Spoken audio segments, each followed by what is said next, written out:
Ready?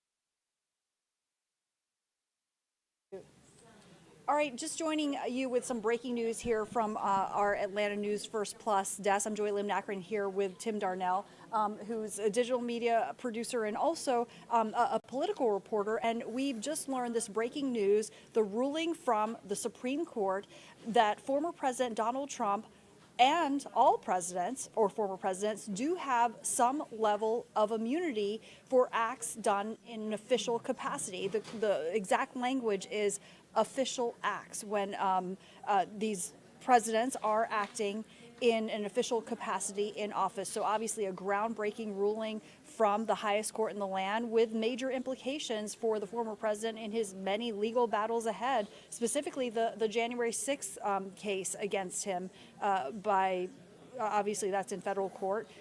Judge Tanya Chutkan is the judge there. Tim, what is your reaction? Joy, I think at first glance, we're going to have a lot more questions than answers at this point insofar as how this case, this ruling, impacts Fulton County District Attorney Bonnie Willis's indictment of the former president and now 13 of his remaining co-defendants here in Georgia for their alleged actions that they undertook in an alleged criminal-like, organized crime-like attempt, at least from the Fulton County DA Bonnie Willis, to overturn Georgia's 2020 presidential election. This is an election that saw Joe Biden become the very first Democrat since 1992, and Bill Clinton, former Arkansas Governor Bill Clinton, to carry Georgia or any other deep southern state in a presidential election since 1992, as I said. Now, there are a couple of very interesting things that I read in the opinion. We therefore remand to the district court to determine in the first instance whether this alleged conduct is official or unofficial.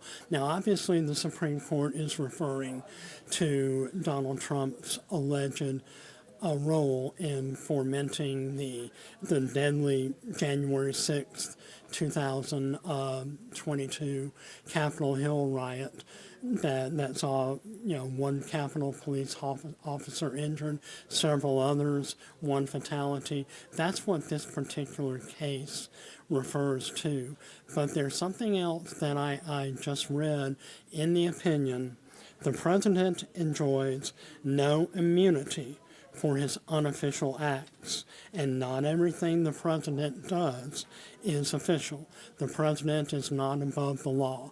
We're going to see that statement reverberated and repeated for the next several days from both the Fulton County DA's office, Bonnie Willis, and Donald Trump's Georgia attorneys, namely Steve Sado and Jennifer Little. We have to determine now, the courts really have to determine now, what former President Trump did was either in his official or unofficial capacity as the nation's commander-in-chief not only on January 6th, the day of the Capitol riot, but also in the days prior where he allegedly attempted to persuade Georgia Secretary of State Brad Raffensperger to find him enough votes in order to win Georgia's 2020 presidential election.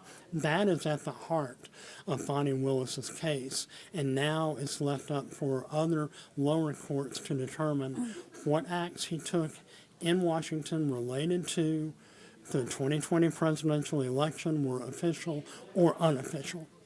Yeah, and really, I think it's very noteworthy, the dissent here. It's a 6-3 opinion, and you have a very strong dissent by Justice Sonia Sotomayor. Of course, she was she was appointed in the Obama administration, But she actually, some scathing words that she uses here. The president is now a king above the law. That is a direct quote from her dissenting opinion there.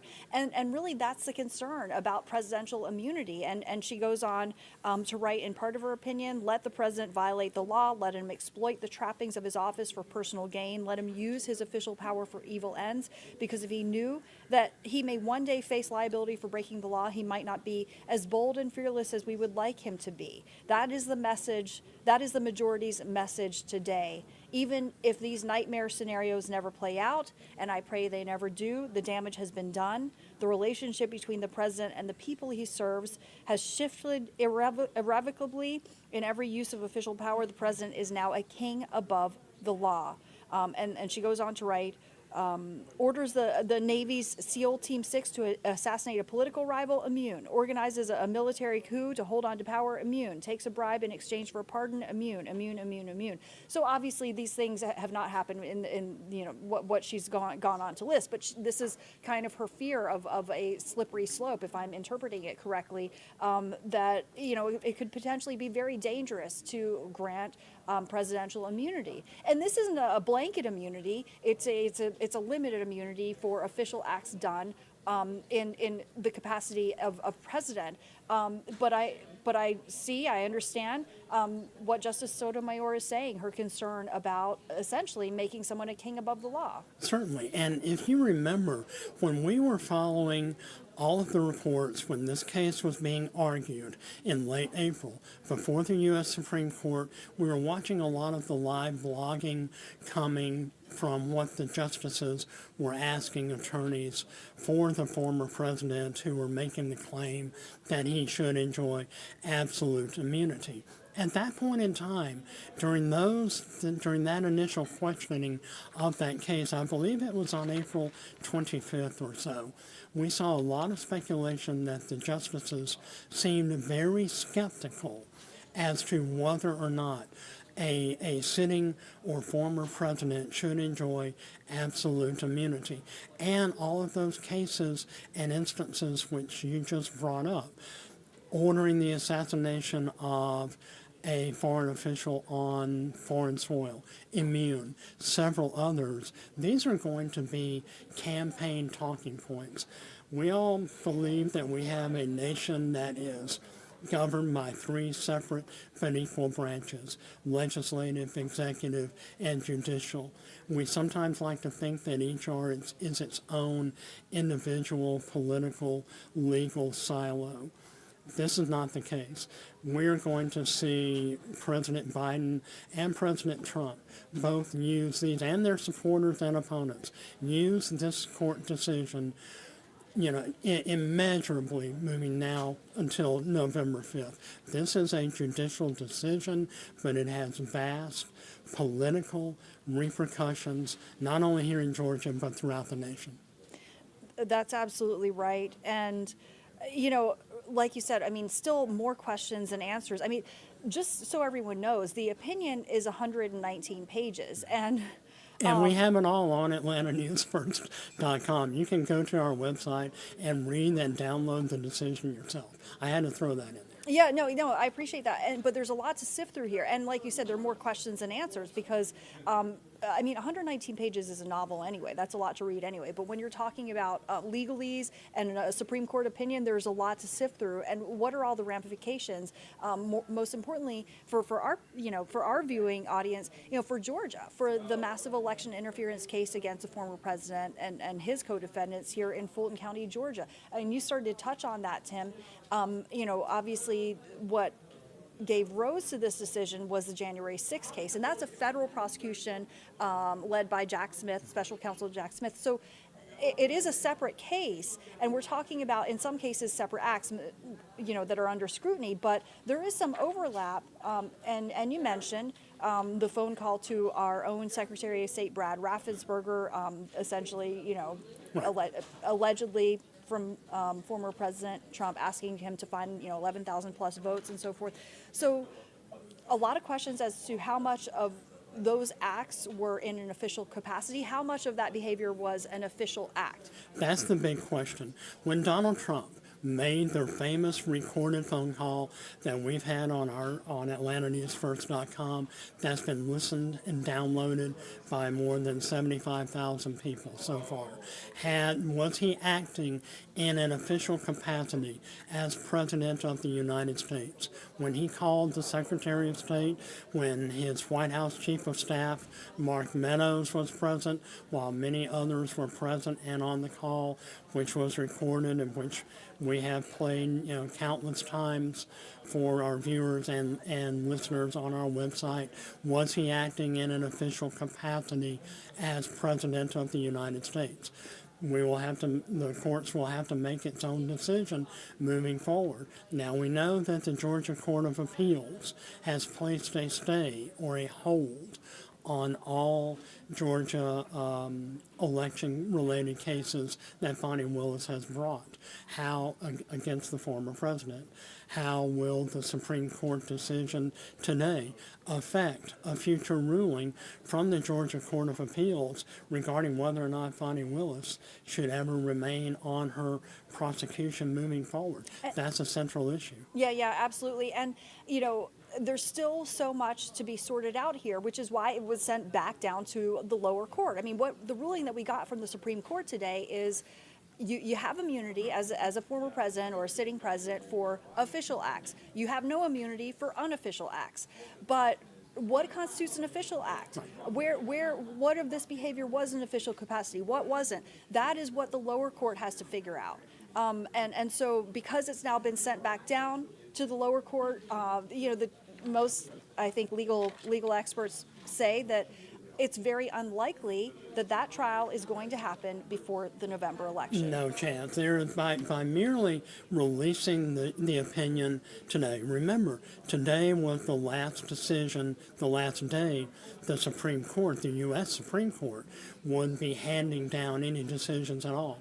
Really, the court waited until the last possible moment to release this opinion, really almost prefacing and knowledgeable of the fact that there's virtually no chance for any Donald Trump related criminal trial moving forward will happen between now and November 5th. Again, I expect Fani Willis's office to continue making the case that the president was not acting in his official capacity when he made this phone call to Georgia Secretary of State Brad Raffensperger, when he engaged in these alleged efforts to overturn Georgia's 2020 presidential election. On the other hand, I'm almost expecting getting an email from Trump's Georgia lawyers, Stephen Sidhow and Jennifer Little, validating that the president was acting as commander-in-chief when he made this phone call on January 6th. So we're going to see a lot of different reaction moving forward over the next 24 to 48 hours. That is for sure. I want to ask you, Tim, it is interesting. It's not uncommon that Supreme Court rulings fall along kind of party lines. And here you had 6 conservative justices make this ruling, this majority ruling, and 3 liberal justices dissenting here. In this particular case, because we're talking about, the man who's still leading the Republican Party, he is the presidential nominee. He was a Republican president. Do you think that there is a little bit of a tinge of politicism in this ruling? You never know, Joy. We can't get inside the minds of the 9 justices on the Supreme Court. I was thinking about this over the weekend. I doubt that President Dwight D. Eisenhower, when he appointed Earl Warren as chairman or Chief Justice of the U.S. Supreme Court, could have foreseen a Brown versus Board of Education ruling coming later in that court's term that ruled separate but equal is not constitutional and is unconstitutional.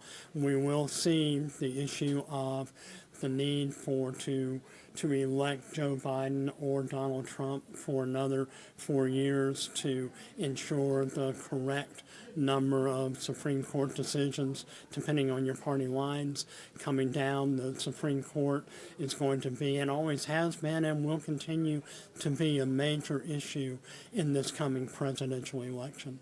Yeah, and I think that for many who question how important it is, I mean, this really illustrates why the balance of power in the Supreme Court is so important, and why it is so important to get out and exercise your right to vote, because those decisions that you make have an impact all down the line, all the way up as well to the Supreme Court, to really choosing a president who you think is going to nominate Supreme Court justices who are going to essentially come out with the correct rules of the land as you would see them, the sort of law that you want to see happen. I imagine we'll also see Democrats continue to push the issue, perhaps adding Supreme Court justices in an attempt to perhaps pack, quote unquote, the Supreme Court, something that Franklin D. Roosevelt attempted to do in his first term when he took office in 1933 during the height of the Great Depression. It's going to be a major political issue, and this also, remember, this is the Supreme Court that overturned Roe v. Wade Right. in the Jackson versus Mississippi case. That's right. That's right. Absolutely important point. So if you don't like it, get out and Right. vote. If you do Absolutely. like it, go out and vote. Either way. But, I also want to let everyone know that we have an Emory University School of Law professor, a federal law specialist, joining us for our 1 p.m. stream. And we're going to unpack all of this. Professor Jonathan Nash is going to be joining us. Also, coming up at noon, we're going to break this down further in a live report on our traditional broadcast, Atlanta News First, and of course here on Atlanta News First Plus, because we do stream it here as well. Thank you so much for joining us. And I think we're going to hand it back to Local News Live in just a few moments. Thanks for Thank you. chiming in with your insight, Tim. All right, now we'll return you back to Local News Live.